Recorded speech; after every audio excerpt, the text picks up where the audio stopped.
이거는 거울 중에 거울입니다. 여러분들이 올바른 마음가짐으로 산상수훈 말씀을 들으면 매 시간이 새로워지는 시간이 될 것입니다.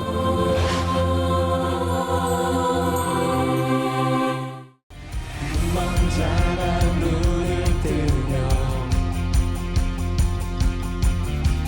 못 듣던 자 듣게 되네. 눈물 슬픔 다 사라지고 기뻐 뛰며 주를 노래해. 광야의 샘솟아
여기 안에 주님의 뜻이 이루어지리라. 주님의 나라 여기 안에 주님의 뜻이 이루어지리라.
하나님의 말씀 함께 보시겠습니다. 오늘 우리에게 주신 하나님의 말씀은 고린도전서 2장 6절 말씀입니다. 고린도전서 2장 6절 말씀을 다 같이 읽겠습니다. 그러나 우리가 온전한 자들 중에서는 지혜를 말하노니 이는 이 세상의 지혜가 아니요 또 이 세상에서 없어질 통치자들의 지혜도 아니요. 아멘. 이제 담임 목사님께서 나오셔서 교계에 두루 퍼져 있는 완전을 부인하는 그릇된 해석 세 번째 시간으로 하나님의 말씀 선포해 주시겠습니다. 교계에 두루 퍼져 있는 완전을 부인하는 그릇된 해석에 대해서 오늘 세 번째 시간이고 다음까지 네 번째 시간 말씀을 드리고 그 다음에는 이제 굉장히 신나고 은혜스러운 말씀으로 우리가 들어갈 건데요. 지난 시간에 첫 번째였죠. 2장 6절에 우리는 누구인가? 그것에 관해서 마르락자들이 2장 6절에 우리가 전체 그리스도인들을 뜻한다 그렇게 해석을 하는데 그 우리가 전체 그리스도인이 아니라 사도들을 뜻한다. 그걸 여러분들에게 말씀을 통해서 충분히 100% 이해할 수 있도록 증명을 해드렸습니다. 오늘은 나머지 두 가지를 이제 설명해 드릴 거예요. 그러면 이제 고린도전서 2장 6절에 대한 설명은 끝나게 되는데 둘째로 따라해 보겠습니다. 2장 6절의 지혜는 무엇인가? 고린도전서 2장 6절 그러나 우리가 온전한 자들 중에서는 지혜를 말하노니 이는 이 세상의 지혜가 아니요 또 이 세상에서 없어질 통치자들의 지혜도 아니요. 여기 보니까 우리가 온전한 자들 중에서 지혜를 말한다 그랬어요. 이 지혜가 과연 뭐냐? 바울은 1장에서 세상 지혜를 부정했습니다. 그러면서 그리스도가 하나님의 지혜다 그렇게 선언을 했어요. 고린도전서 1장 24절 오직 부르심을 받은 자들에게는 유대인이나 헬라인이나 그리스도는 하나님의 능력이요 하나님의 지혜니라. 그는 또 예수님이 우리에게 지혜가 되신다 그렇게 증거를 했습니다. 30절에 보니까 너희는 하나님께로부터 나서 그리스도 예수 안에 있고 예수는 하나님께로부터 나와서 우리에게 지혜와 의로움과 거룩함과 구속함이 되셨으니 그렇게 기록되어 있어요. 또한 2장 1절과 4절에 보니까 자신이 세상 지혜로 복음을 전하지 않았다 이렇게 강조하고 있어요. 세상 지혜로 복음을 전하지 않았다. 또 6절에도 보니까 자신이 세상 지혜를 말하고 있는 것이 아니다 그렇게 또 연거푸 말하고 있어요. 그러면서 바울이 뭐라 그랬느냐? 온전한 자들 중에서 지혜를 말한다 그래서 우리가 말하는 지혜는 세상 지혜가 아니고 이건 그리스도에 관한 것인데 온전한 자들 중에서 지혜를 말한다. 그러면 바울이 온전한 자들 중에서 말하는 이 지혜가 구체적으로 무엇일까요? 이 지혜가 어떤 것일까요? 이미 말씀드린 것처럼 1장에서 지혜는 그리스도를 뜻했습니다. 또 2장 6절 이하에도 이런 말씀이 나와요. 고린도전서 2장 8절 이 지혜는 이 세대의 통치자들이 한 사람도 알지 못하였나니 만일 알았더라면 영광의 주를 십자가에 못 박지 아니하였으리라. 그러니까 1장에서는 지혜가 그리스도라 그러고 여기 8절 말씀에도 보니까 이 지혜가 영광의 주하고 관계가 되어 있어요. 그죠? 영광의 주하고 이렇게 연결이 되어 있습니다. 그래서 많은 학자들이 지혜가 뭐냐? 여기서 바울이 말하는 지혜가 뭐냐? 그리스도다. 즉 복음이 바울이 말하고 있는 지혜다. 그렇게 생각을 합니다. 그런데 불신자들은 14절에 기록되어 있는 것처럼 복음을 이해할 수가 없어요. 미련하게 보이기 때문에 복음을 이해할 수가 없고, 그러나 고린도 교회 성도들과 모든 그리스도인들은 복음을 이해했죠. 복음을 받아들였습니다.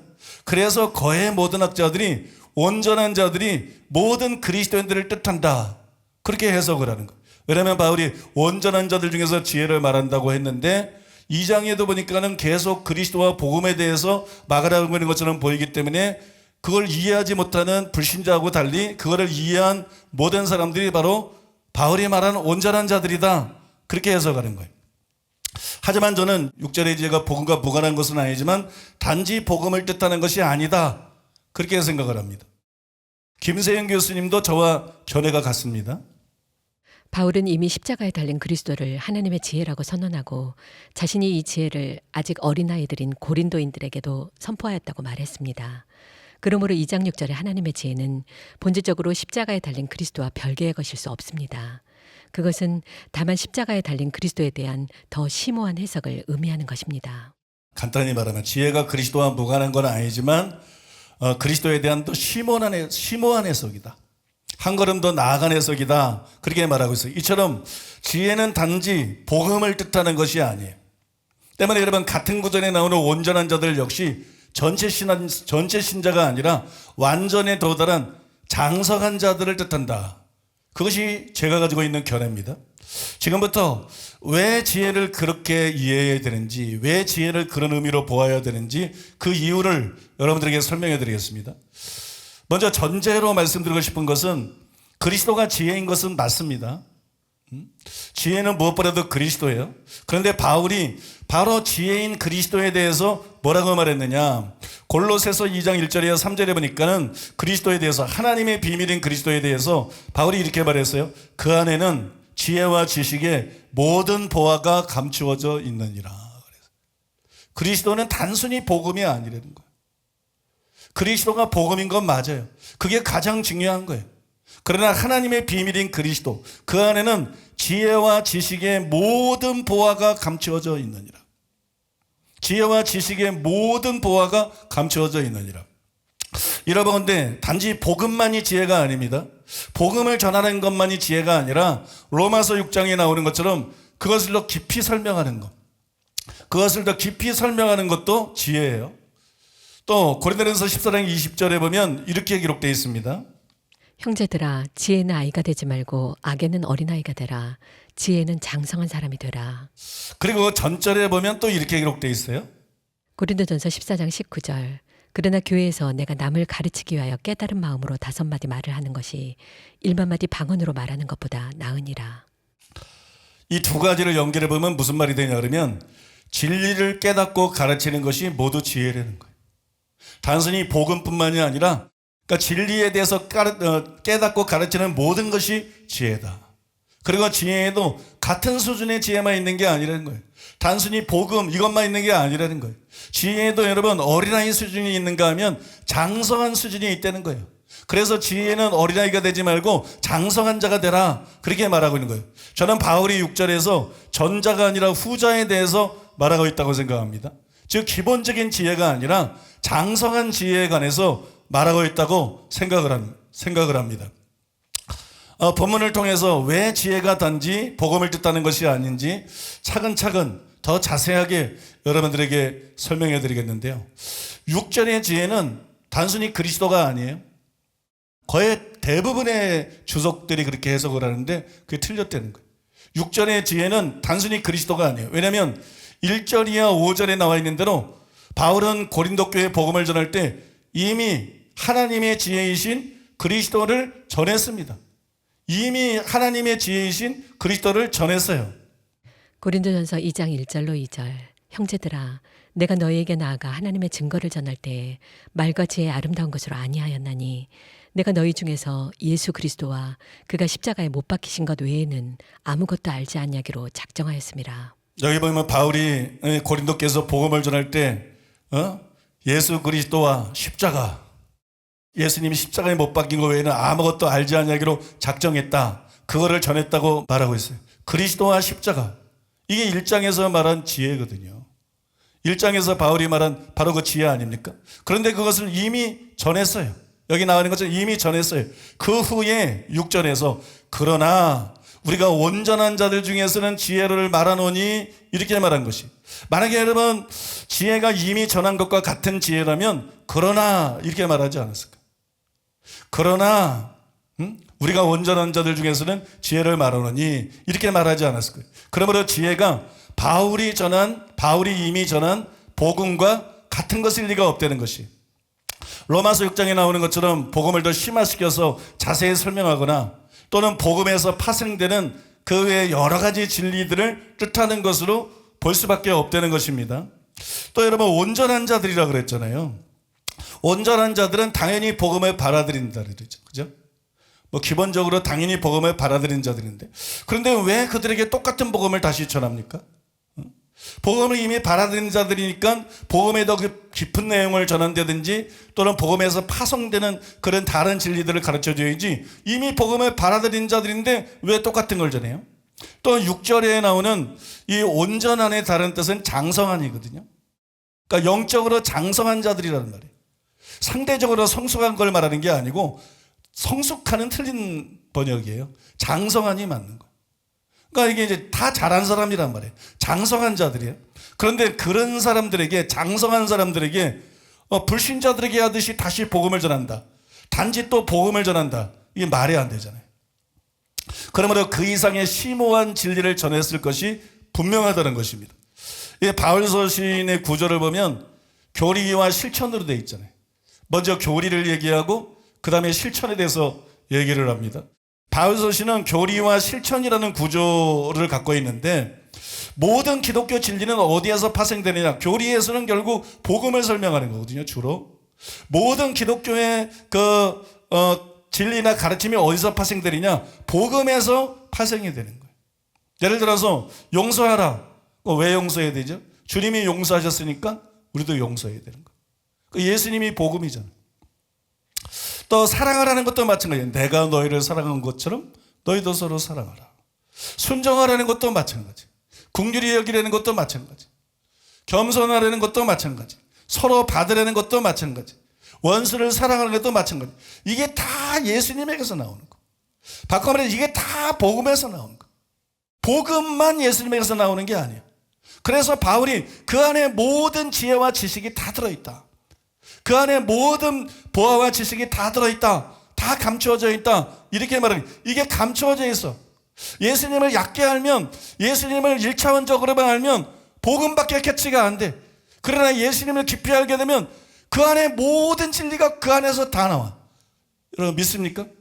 예수님은 말씀이시고, 예수님은 진리, 내가 곧 길이요 진리요 생명이니 진리 자체이신 분이, 그 안에서 여러분 모든 진리가 다 나오는 것이에요.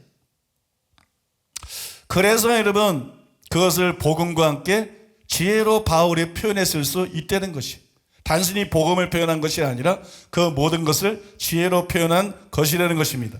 또한 13절에 보면 사람의 지혜가 가르친 말로 아니하고 오직 성령께서 가르치는 것으로 한다, 그렇게 말했어요. 그런데 성령께서 사도들에게 계시해 주신 것이 단지 복음입니까? 사도들이 복음밖에는 말할 게 없어요? 이미 복음을 다 전했는데 또 온전한 자들 중에서 지혜를 말하노니 그게 또다시 복음을 말하겠다, 그런 뜻인가요? 그렇지가 않죠. 예수님은 사도들에게 뭐라고 약속했어요? 요한복음 16장 3절에서 성령이 오시면 그가 너희를 모든 진리 가운데로 인도하실 것이다, 그렇게 말했어요. 성령이 오시면 그가 너희를 복음으로만 인도하는 게 아니라 모든 진리 가운데로 인도하실 것이다. 왜 모든 진리 가운데로 인도하세요? 그 모든 진리를 성도들에게 가르치라고, 그 모든 진리를 성도들에게 선포하라고. 그러면 여러분 단순히 복음일 리가 없다는 것이에요. 또 15절에 보면 신령한 자는 모든 것을 판단하나, 이렇게 말했어요. 우리하고 견해가 다른 자들은 신령한 자가 이제 바울과 고린도 교회 성도 전체를 뜻한다 이렇게 해석을 하는데, 그러나 여러분 신령한 자는 모든 것을 판단합니다. 즉 모든 진리를 이해하고 받아들인다는 그런 뜻이에요. 그런데 3장에서 바울이 고린도 교회 성도들에게 뭐라고 말했느냐, 이 3장 1절과 2절에 보니까는 이렇게 말했어요. 형제들아, 내가 신령한 자들을 대함과 같이 너희에게 말할 수 없어서 육신에 속한 자, 곧 그리스도 안에서 어린아이들을 대함과 같이 하노라. 내가 너희를 젖으로 먹이고 밥으로 아니하였노니 이는 너희가 감당하지 못하였음이거니와 지금도 못하리라. 여러분 분명히 서로 진리를 소화하는 데 있어서 차등이 있잖아요. 다르잖아요. 그러므로 여러분 고린도 교회 성도들과 수준이 다른 온전한 자들에게 말하는 지혜가 단지 복음을 뜻할 수는 없다는 것이에요. 그건 단지 복음을 뜻하는 것이 아니라는 것입니다. 그런데도 많은 학자들이 이런 반론을 제기합니다. 그렇다면 바울이 복음 이상의 지혜를 고린도 교회에는 전하지 않았다는 것이냐, 실제로 전하지 않았느냐. 바울이 고린도 교회에도 단순히 복음만 전한 것이 아니라 그 이상의 것을 전하지 않았느냐. 그러니까 온전한 자가 고린도 교인들을 포함한다고 보아야 된다, 이렇게 여러분 반박을 해요. 그러나 저의 생각은 다릅니다. 바울은 고린도 교회에 보내는 편지에서 자신이 알고 있는 더 깊고 중요한 많은 진리를 나눌 수가 있었어요. 고린도전서에 기록된 그런 진리가 아니라 그 이상의 심오하고 중요한 진리를 나눌 수가 있었어요. 그러나 그 교회가 어린아이야. 상태가 어린아이 같아, 성도들이. 그래서 젖이나 먹지 밥을 못 먹어요.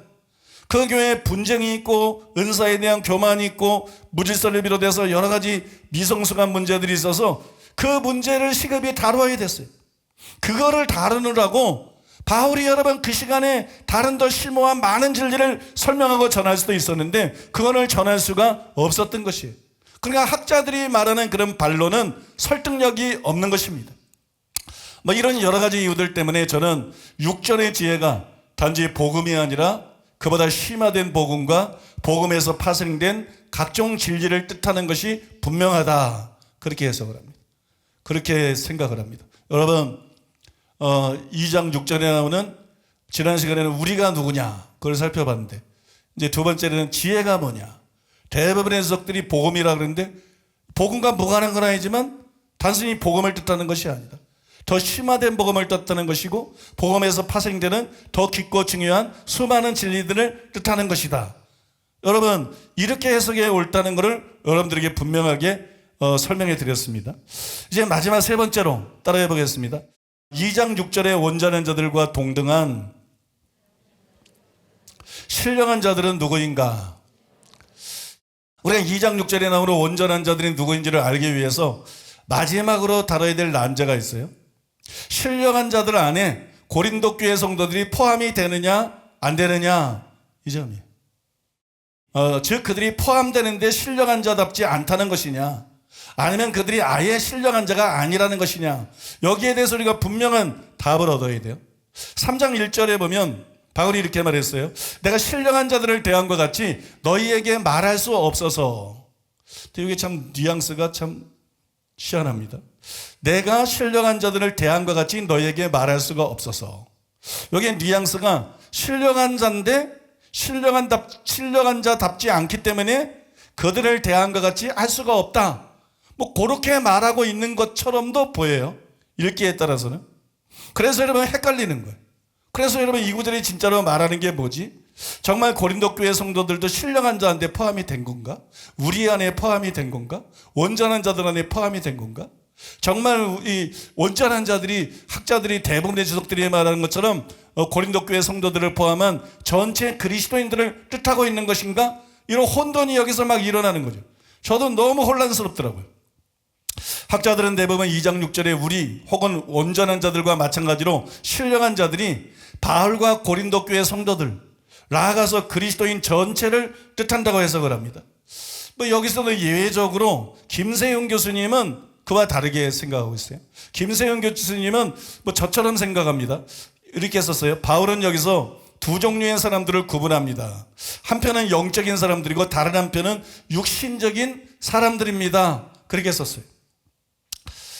그러나 아무리 다수의 학자들의 견해가 일치한다고 해도 신령한 자들을 바울과 고린도 교회 성도들 그리고 그리스도인 전체를 뜻한다고 보는 것은 이게 무리예요.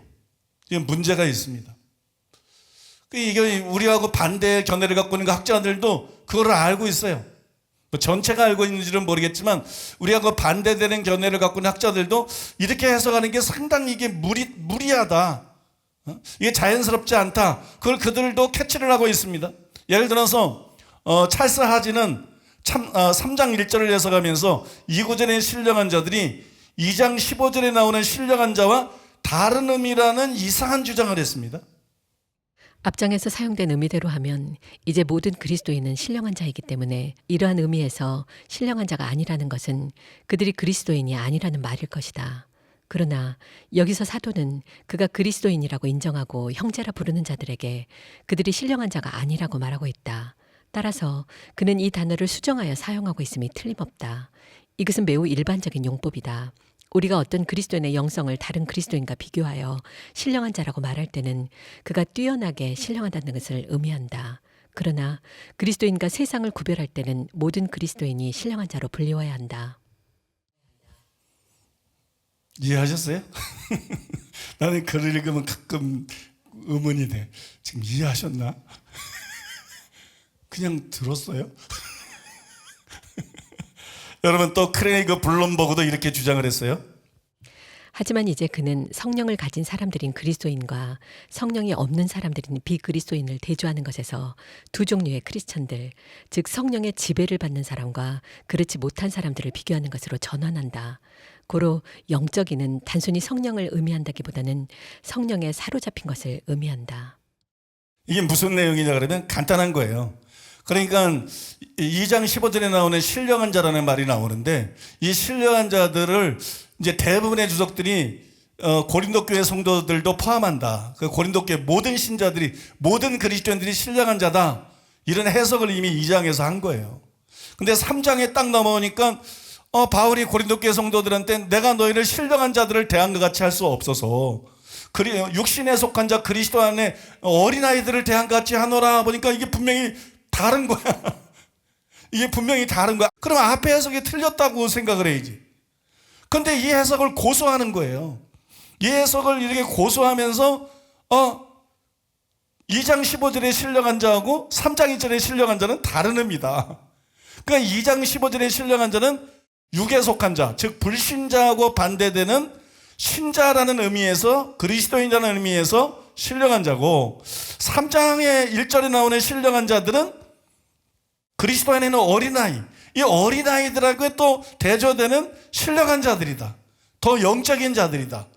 그러니까 2장 15절의 신령한 자하고 3장 1절에 나오는 신령한 자들이 서로 다른 의미라는 거예요. 이런 해괴한 주장을 하는 거예요.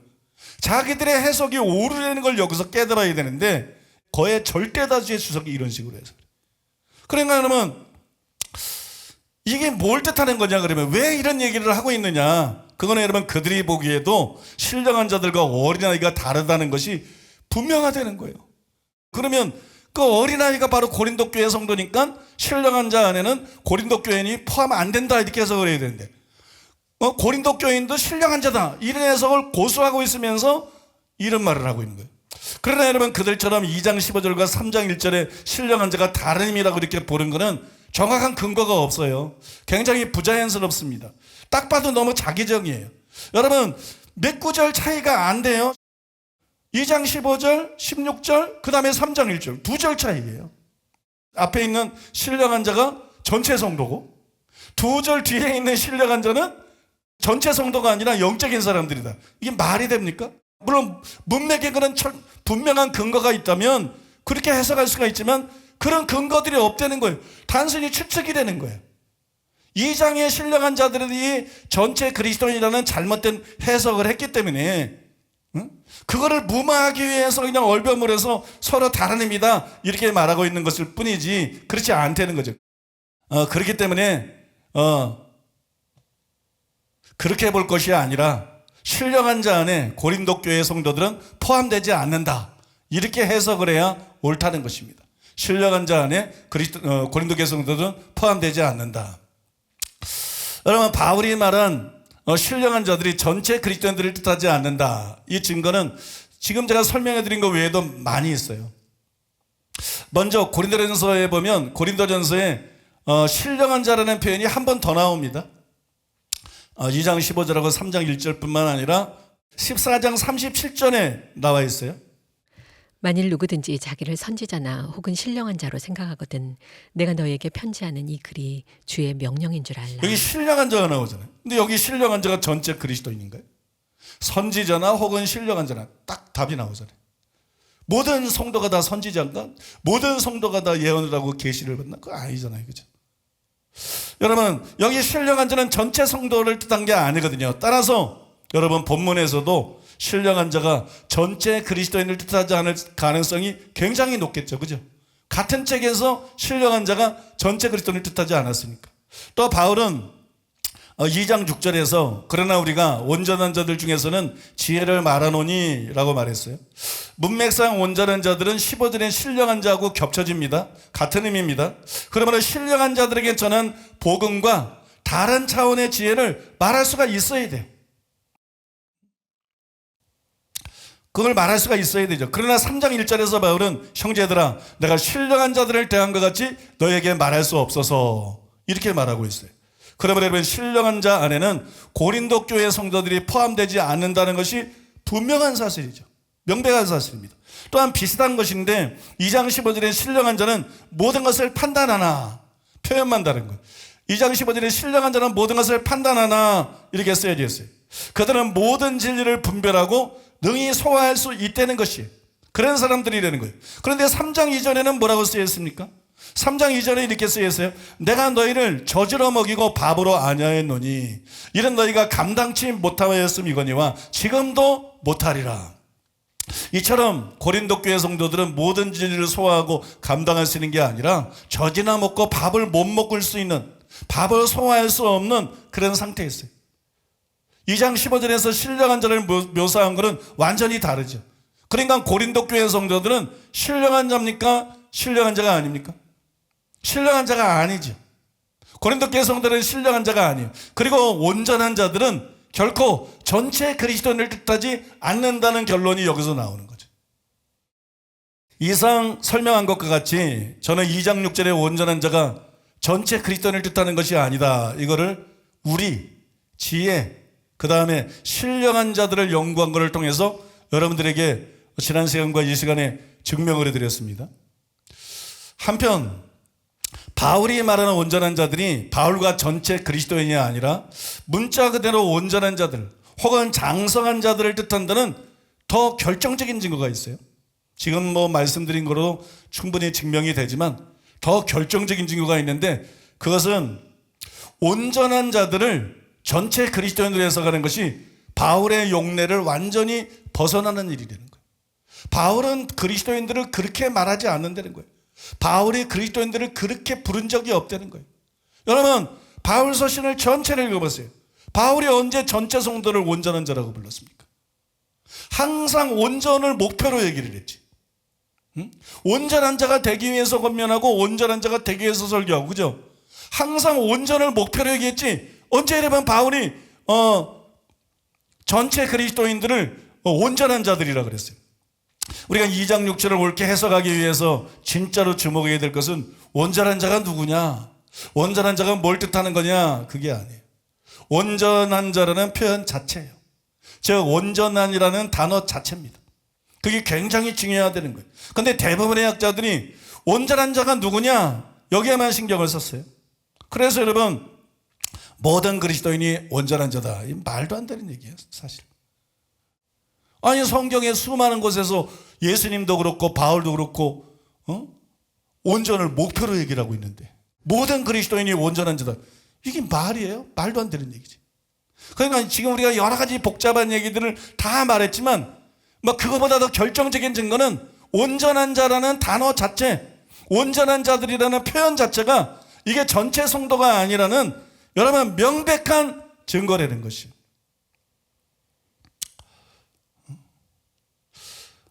주석들이 뭐라 그러든 그 다음에 절대다수의 학자들이 뭐라고 주장을 하든 완전한이라는 단어 자체가 온전한 자들이 모든 그리스도인을 뜻할 수가 없게 만듭니다. 그 이유는 다한 것 같아요. 먼저 저는 용례 조사를 위해서 바울서신에 나오는 온전이라는 단어를 모두 찾아봤습니다. 온전한의 헬라어는 텔레이오스로 완성한, 완전한 뭐 그런 뜻이에요. 바울서신에는 총 8번 나옵니다. 그 중에 2번은 로마서 12장 2절과 골로새서 4장 12절인데 하나님의 온전한 뜻, 그런 의미로 사용했어요. 하나님의 뜻인데 온전한 뜻, 그런 의미로 사용됐어요. 그 다음에 한 번은 고린도전서 13장 10절에 나오는데 구원의 완성을 가져오는 재림과 관련해서 사용이 됐어요.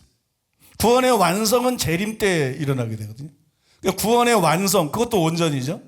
거기에 사용이 됐고, 또 한 번은 고린도전서 14장 20절에 사용이 됐는데 거기 보니까는 장성한 지혜 혹은 온전한 지혜, 지혜에 있어서 어린아이 같은 지혜가 아니라 장성한 지혜, 온전한 지혜를 가리킬 때 사용이 됐어요. 그 다음에 그 외에 나머지 3가지는 모두가 완전 성화를 뜻할 때만 사용이 됐어요. 에베소 4장 13절에 보면 우리가 다 하나님의 아들을 믿는 것과 아는 일에 하나가 되어 온전한 사람을 이루어 그리스도의 장성한 분량이 충만한 데까지 이르리니. 빌립보서 3장 15절에 보면 그러므로 누구든지 우리 온전히 이룬 자들은 이렇게 생각할지니 만일 어떤 일에 너희가 달리 생각하면 하나님이 이것도 너희에게 나타내시리라. 또 골로새서 1장 28절에 보면 우리가 그를 전파하여 각 사람을 권하고 모든 지혜로 각 사람을 가르치면 각 사람을 그리스도 안에서 완전한 자로 세우려 함이니, 그렇게 말했어요. 여기 보면 완전한이라는 단어가 계속 나오는데 전부 여러분 완전성화를 가리키잖아요. 완전성화를 뜻하잖아요. 여러분 이상 설명해 드린 것처럼 이 단어는 성도의 완전은 아니더라도 항상 완전성화에 사용되지는 않았어요. 그러나 모두가 온전이라는 뜻으로 사용이 됐어요. 그게 하나님의 뜻이든 뭐 그게 지혜든 그게 구원의 완성이든 전부 다 완전이라는 뜻으로 사용됐어요. 그럼 그 외에는 전부 완전성화를 가리킬 때 그 단어가 사용이 됐어요. 또 한 번도 바울서신에서 단 한 번도 전체 그리스도인이 온전하다, 그런 의미로 이 단어가 사용된 적이 없어요. 그러니까는 고린도전서 2장 6절에 나오는 온전한 자들은 전체 그리스도인으로 볼 수가 없다는 거예요. 이건 전체 그리스도인이 아니라 문자 그대로 온전한 자들을 뜻한다, 그렇게 이해해야 옳다는 것입니다. 또 우리가 조금만 생각해 봐도요, 온전한 자들이 전체 성도를 가리킨다, 이게 말이 안 되는 거예요. 이게 왜 말이 안 되느냐? 불신자와 반대되는 게 신자예요. 불신자와 반대되는 게 신자인데, 그러나 신자가 왜 온전한 자죠? 복음을 깨달은 자, 뭐 예수님을 영접한 자, 뭐 믿는 자, 의롭다함을 받은 자, 거듭난 자, 여러 가지로 말할 수 있어요. 그러나 신자를 온전한 자라고 말할 근거가 없다는 거예요. 신자를 왜 온전한 자라고 말하는가? 온전한 자라고 표현할 수가 없죠. 신자를 온전한 자라고 표현하는 것은 불가능한 표현이라는 것입니다. 물론 여러분 히브리서에 보면 이 온전이라는 단어가 그리스도인들을 상대로 해서도 자주 사용이 됐어요. 그러나 그것은 바울서신에 나오는 온전과 다른 개념입니다. 구약이 예표잖아요. 구약이 모형이고 그림자이기 때문에 그리스도께서 완성케 하신 것을 설명하면서 신자들에게 온전이라는 단어를 사용한 거예요. 마태복음 5장 17절이나 18절에서 예수님이 말씀한 것과 같은 의미라는 것입니다. 내가 율법이나 선지자를 폐하러 온 줄로 생각하지 말라. 폐하러 온 것이 아니요 완전하게 하려 함이라. 진실로 너희에게 이르노니 천지가 없어지기 전에는 율법의 1.1획도 결코 없어지지 아니하고 다 이루리라. 구약시대 때 짐승들을 제사를 드렸잖아요. 짐승을 잡아서 피 흘려서 제사를 드렸는데 이 짐승들을 잡아서 제사 드린 것은 온전한 게 아니에요. 그건 임시적인 겁니다. 임시적. 그건 예표예요. 예수님을 예표하는 거예요. 짐승들을 잡아서 제사 드린 게 온전한 거라면 예수님이 오실 이유가 없죠. 짐승 죽여가지고 소나 양이나 염소 죽여서 피 흘려서 제사 드려서 사람들의 죄를 진짜 사하고 구할 수 있으면 뭐 때문에 하나님께서 당신의 아들을 십자가에 못 박습니까? 그럴 리가 없죠. 그러니까 이건 단지 예표라는 거예요. 그리고 예표라는 의미에서 효력을 가지고 있었던 것이지, 짐승들의 피 자체는 아무런 능력도 아무런 효력도 갖고 있지 않다는 것이에요. 그런 의미에서 이 짐승들의 피로 드리는 제사는 온전한 게 아니죠. 온전한 것은 오직 여러분 예수님의 십자가 대속만이 온전한 것입니다. 예수님의 십자가만이, 예수님의 피만이 온전히 우리 죄를 사할 수 있고 우리를 의롭다 할 수 있고 여러분 우리를 구원할 수가 있는 거예요. 그래서 히브리서에 보면 이렇게 기록되어 있어요. 히브리서 9장 9절에 보니까는 이 장막은 현재까지의 비유니 이에 따라 드리는 예물과 제사는, 장막은 성소잖아요. 이 성소에서 구약의 율법을 따라 드리는 예물과 제사는 섬기는 자를 그 양심상 온전하게 할 수 없나니. 그래서 히브리서 10장 1절이나 4절에도 보니까 율법은 장차 올 모든 좋은 일의 그림자일 뿐이요 참 형상이 아니므로, 이 그림자뿐이다, 모형일 뿐이다, 실체가 아니다. 참 형상이 아니라는 건 실체가 아니다. 율법의 이런 짐승들이 가르치는 실체는 바로 예수님이시지. 그죠? 그 바울이 골로새서에 몸은 그리스도의 것이니라 그러잖아요. 몸은 그리스도의 것이니라. 그 우리 몸이 그리스도의 것이라는 게 아니라 율법은 그림자라는 거예요. 예표라는 거예요. 그냥 그림자가 있으면 그 그림자를 만드는 몸이 있을 거 아니에요. 몸. 그 그림자를 만드는 실체가 있을 거 아니에요. 그게 바로 예수님이라는 거예요. 몸은 그리스도의 것이니라. 말을 참 이상하게 번역해놨어, 그죠? 그런 뜻이. 그러니까 이거는 그림자고 예수님이 바로 그림자를 만드는 그 실체인 것이에요. 그림자가 예표하고 있는 그 실체, 그게 바로 예수님인 것이에요. 그죠? 율법은 장차 올 모든 좋은 일의 그림자일 뿐이요 참 형상이 아니로 해마다 늘 드리는 같은 제사로는 나오는 자들을 언제나 온전하게 할 수 없느니라. 이거를 온전하게 되면 예수님이 돌아가실 리가 없지. 이거는 죄를 덮어주는 거 믿습니까? 그러나 이거로 죄가 다 완전히 사해지진 않아. 예수님이 십자가에서 피를 흘려야 죄가 완전히 사해지는 거죠. 그렇지 않으면 섬기는 자들이 단번에 정결하게 되어 다시는 죄를 깨닫는 일이 없으니 어찌 제사 드린 일을 그치지 아니하였으리요. 그러나 이 제사들에는 해마다 죄를 기억하게 하는 것이 있나니 이는 황소와 염소의 피가 능히 죄를 없이 하지 못함이라. 이거는 완전한 게 아니에요. 그래서 여러분 신약의 성도들을 대상으로 온전이라는 단어를 지금 방금 인용해드린 구절들에서 히브리서에서 쓰고 있는 거예요. 구약의 예표가 그림자가 참형상이신 예수님을 통해서 이루어졌고 믿습니까? 짐승의 피가 우리의 죄를 온전히 사하시는 건 아니지만 예수님의 피가 우리의 죄를 온전히 사해서 죄를 온전히 처리하기 때문에 그 신자에 대해서 온전이라는 단어를 사용한 것이에요. 또한 여러분 그것은 불신자가 아니라 구약 성도하고 비교해서 한 말입니다. 히브리서에서 성도에 대해서 온전이라는 단어를 사용했을 때 불신자하고 비교한 게 아니죠. 구약의 성도들하고 비교해서 온전이라는 단어를 사용한 것이에요. 그러나 고린도전서 2장 6절은 구약 성도가 아니라 우리하고 견해가 다른 학자들의 입장에서 보면 불신자하고 비교한 것이에요. 그러면 여러분 전체 그리스도인을 뜻할 수가 없다는 것이에요. 왜 이걸 불신자고 비교했을 경우에는 전체 그리스도인을 뜻할 수가 없느냐? 구약 성도라고 비교했을 때는 그게 예표니까 불완전한 거니까 온전이라는 단어를 성도에게 쓸 수 있지만 기독교인들에게 쓸 수 있지만 불신자를 대상으로 이 온전한 사람이라는 말이 나왔기 때문에 이거는 여러분 그리스도인을 뜻할 수가 없다는 것이. 왜냐하면 모든 성도가 온전한 자면 그러면 불신자는 불완전한 자입니까? 모든 성도는 온전한 자고 불신자는 불완전한 자예요? 과연 여러분 불신자는 불완전하고 성도는 온전합니까? 그래야지 성도를 불신자를 상대로 온전한 자라고 말할 수가 있는 거예요. 근데 만약에 그런 의미로 성도를 온전한 자라고 말한다 그러면 불신자들이 구원받은 자들이 돼버려요. 고린도 교회 성도들이 아니라 그들이 어린아이 위치에 놓이게 된다는 거예요. 그러면 여러분 불신자와 비교해서 신자를 온전한 자라고 표현하는 것은 불가능하다. 그런데 거의 모든 주석들이 거의 모든 학자들이 고린도전서 2장에 나오는 이 온전한 사람 이걸 이제 신자라고 이해를 하고 이 불신자와 반대해서 이걸 온전한 자라고 했다. 그건 불가능한 표현이라는 거예요. 그런 표현을 도저히 할 수가 없는 것이다 논리적으로. 그래서 그 해석이 얼마나 이게 잘못된 해석인지를 우리가 볼 수 있는 것이고요. 더구나 온전한 자들이라는 말은 불신자고 대조한 말이 아닙니다. 온전한 자들은 불신자고 대조해서는 온전한 자라는 말을 쓸 수가 없어요. 표현을 쓸 수가 없어요. 온전한 자들은 문자 그대로 온전한 자, 장성한 자를 뜻하잖아요. 미성숙한 신자를 상대로 사용한 표현이라는 거예요.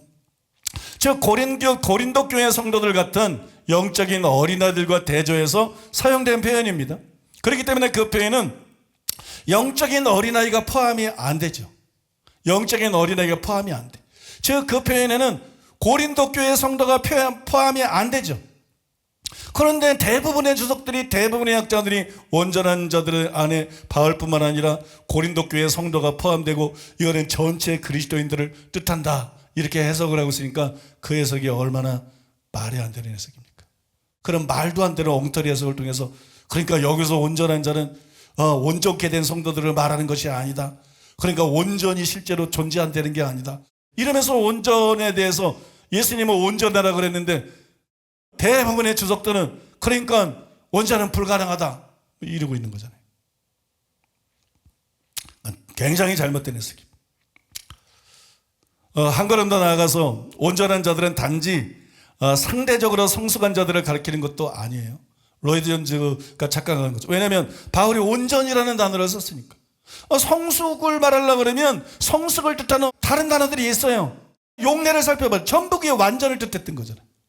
성도의 완전이 아니라도 뭐 완전한 하나님의 뜻이든 완전한 구원이든 완전한 지혜든 전부 완전을 뜻했던 것이다.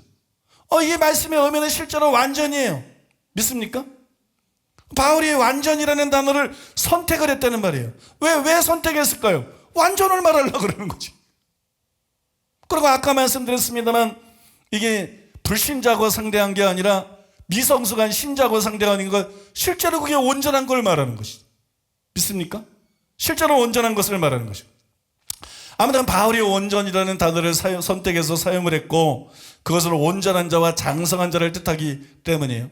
성경은 폐할 수 없습니다. 성경은 우리 마음대로 바꿀 수 없어요.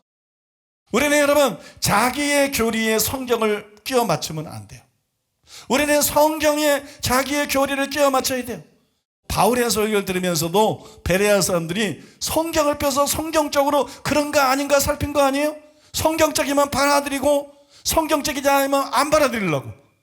바울을 상대로 그렇게 분별했는데 누가 예의겠어요? 저도 예의가 아니고 지구상의 그 누구도 예의가 아닙니다. 믿습니까? 성경 위에 있는 학자는 아무도 없어요. 성경 위에 있는 목사도 아무도 없어요. 성경 위에 있는 교단과 교리도 아무것도 없어요. 성경 외에는 전부 분별의 대상인 걸 알아야 돼요. 그러므로 여러분 모두 고린도전서 2장 6절에 나오는 온전한 자들을 실제로 온전한 자들로, 실제로 온전케 된 자들로 문자 그대로 인정하시기 바랍니다. 성경에 기록되어 있는 원어 그대로, 문맥 그대로 인정하시기 바랍니다. 그러면 이것이 바로 실제로 온전히 존재하고 도달 가능한 확실한 증거라는 것을 깨달으시기 바랍니다. 그리고 여러분들이 온전을 목표로 삼고 달려가는 여러분 되시기를 예수님의 이름으로 축복합니다. 이제 설교는 다 끝났고 간단하게 한마디 드리고 우리 이제 기도하는 시간을 갖겠는데, 제가 지난주에는 집회를 다 갔는데요. 집회를 다 운전하고 가는데 이 성령님께서 제 마음속에 깊은 감동을 주시는데 그런 거예요. 이렇게 엄청난 진리를, 이렇게 선명한 진리를, 이렇게 해석이 불가능한 거를 이렇게 해같이 선명하게 보여주시는데 너는 얼마나 말씀대로 살고 있느냐? 너는 얼마나 말씀대로 살고 있느냐? 그런 감동이 내 영혼 속에 막 휘말아치는 거야. 그 탄식이 나오는 거야. 탄식이 나오고 마음에 얼마나 하나님 앞에 낮아지고 탄식이 나고, 하나님은 이렇게 놀라운 진리를 깨닫게 해주시고 이렇게 빛을 비춰주시고 이렇게 진리를 정립하게 하시고 이렇게 상상할 수 없는, 기대할 수도 없고 상상할 수 없던 놀라운 설교를 준비할 수 있게 하시고 이렇게 놀라운 책을 쓸 수 있도록 역사하고 있는데 나는 실제로 하나님 말씀대로 얼마나 살고 있나. 내 수준을 생각해 보니까 탄식이 나오는 거야. 내 수준을 생각해 보니까 탄식이 나오고 하나님 앞에 너무 죄스럽고 하나님 앞에 너무 죄송하고 예수님 앞에 너무 죄송하고 성령님 앞에 너무 죄송하고 그냥 심령에서부터 회개가 올라오고 심령에서부터 탄식이 올라오고 심령에서부터 하나님 앞에 간구하게 되고